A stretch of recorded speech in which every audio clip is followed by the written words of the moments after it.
이제 동일 퀴즈로 가보겠습니다. 오늘의 주제 어떤 미국 대선과 관련한 그리고 명태균 씨와 관련한 내용 등을 뭐 얘기를 저희가 나누면서 이 동일 퀴즈로 한번 들어가 보겠는데요. 첫 번째 동일 퀴즈는 이제 미국 대선과 관련된 이슈인데 이게 이제 각 후보에 따라서 우리나라에 미치는 영향이 어떨 것인가라는 거에 대한 것인데 어떻게 각 후보에 따라서는 어떻게 되나요? 영향이? 그러니까 사실 뭐 크게 보면 안보적인 측면이 있고 경제적인 측면이 있을 때 해리스 같은 경우는 바이든 지금 대통령 시절 한국과 미국과 일본이 굉장히 관계가 좋았습니다. 그렇죠. 그래서 이제 캠프 데이비드 협정도 하고 일본과 한국 간의 관계 우리가 과거사 문제를 딛고 좀 미래지향적으로 하면서 미국 입장에서는 대통령 윤석열 대통령의 공이 굉장히 컸다 그렇게 얘기를 하고 있거든요.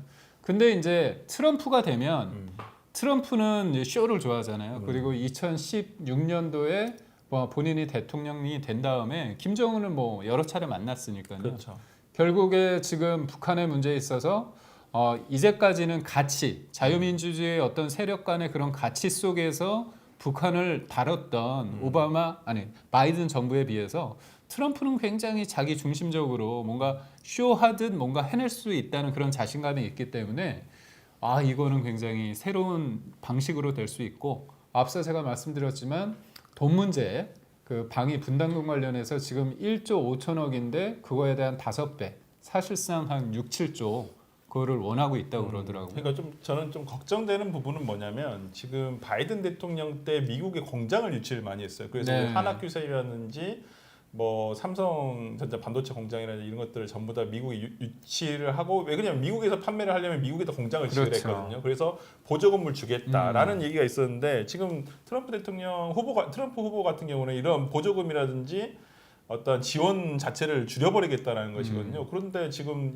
여기에 지금 우리나라에 원래 지어졌어야 될 공장들이나 이제 산업 단지들이 미국의 어떤 바이든 때문에 정책 때문에 지금 간 것들이 거의 7조? 70조? 하여튼 뭐 굉장히 많은 7조 정도가 넘어갔다고 하더라고요. 그래서 그러면 그게 우리나라에 있었으면 내수라든지 이런 부분에 있어서 훨씬 더 잘 돌아갔을 텐데 오히려 지금 트럼프 대통령이 됨으로써 어떤 이런 부분에 있어서 어떤 불이익을 입지는 않을까 국내 기업들이 좀 걱정도 있습니다. 그러면 이제 동일 퀴즈를 한번 들어가 보도록 하겠습니다. 그러면 세 번째 문제 주시죠. 네. 그렇다면 여러분이 볼 때 누가 미국 대통령이 되어야 한국에 유리한가? 이게 참 1번이 도널드 트럼프, 2번이 카멜라 해리스인데 이게 동의율이잖아요. 답이 있는 게 아니라 내가 생각하는 사람이 있는데 그 퍼센트가 얼마일지가 더 중요한 거잖아요. 그렇죠? 이건 정답이 있는 게 아니라 차라리 예상이면 맞을 수도 있죠. 사후적으로. 근데 이거는 사람들이 어떻게 공감하느냐의 문제니까요. 네. 누가 미국 대통령이 돼야 되느냐. 저희는 은연중에 해리스였는데, 그렇죠? 그러니까요. 네. 이게 조금 시간이 걸리죠. 요거는 아무래도 이제 여러 가지 세대도 나오고 성별도 나오고. 근데 요번에 보면 사람들이 요번에 미국 대통령 선거를 보면 극적인 게 되게 많았잖아요. 그렇죠. 갑자기 후보가 교체되기도 하고 토론 못 해가지고 말 더듬기도 하고 그다음에 트럼프 총격 사건도 있었고요. 그래서 뭐 언론에서는 그때마다 막 지지율이 막 요동쳤다고 하는데 제가 최근에 들었던 얘기는 또 의외인 게 의외로 반반이다. 사실상 반반인데 그런 특별한 이벤트가 발생했을 때 그쪽과 관련된 지지자들이 좋아라 해서 아니면 위기 의식이 느껴서 그때 집중적으로 여론조사에 반응을 한다는 거죠. 그렇죠. 그렇기 때문에 의외로 처음부터 깻잎 차이였다. 두 후보의 가장 극적인 순간은 트럼프는 총격 사건.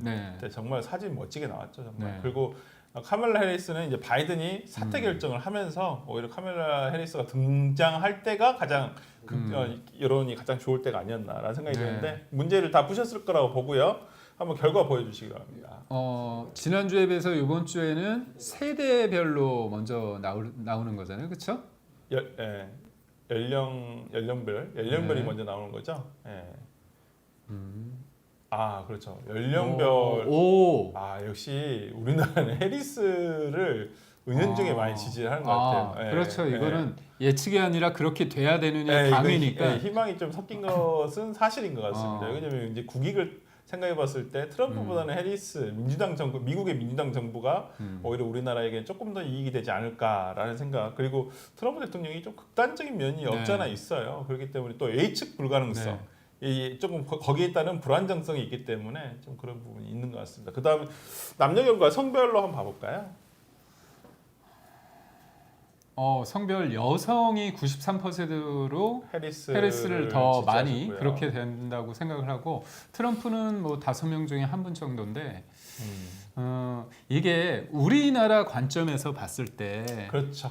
예. 해리스가 좋다는 건 진짜 컨센서스 공감이 되는데 미국 사람 입장에서 그야말로 미국 사람 입장에서 봤을 때 트럼프를 지지하는 경우가 많더라고요. 많습니다. 예. 생각보다 많습니다. 예, 생각보다 많고요. 그다음에 마지막 결과 한번 봐보겠습니다. 최종 결과. 거의 한 86대 13 정도 되네요. 네. 진짜 87대 13 정도가 되는데 많은 분들이 저는 뭐 국내에서는 약간 해리스에 대한 좀 온정주의가 있어요. 기본적으로 이게 미국의 민주당 정부에 대해서 그런 게 있는데 뭐 한번 어떻게 결지.